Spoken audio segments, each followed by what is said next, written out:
Sa financially, ang laking tulong talaga kasi may pinag-aaral akong anak. Criminology ni. Fourth year na siya, graduating na siya ngayon. Solo parents ako eh. Ako na nagbibigay ng bawang, ganun.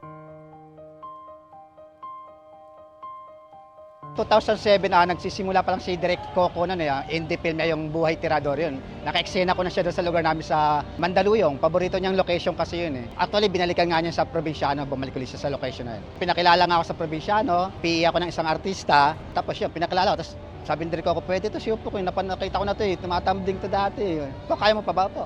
Pinag-audition niya ako sa harap niya yun. Nag-audition ako, tinanggap na kagad ko. Sabi niya, may itim ka bang sapatos dyan? Meron po. Kaso may puti yung ano eh. Hindi, kahit may puti, kukulayan na lang natin ng black. Bukas na bukas, kasama ka ni Armando, si Rigor dito.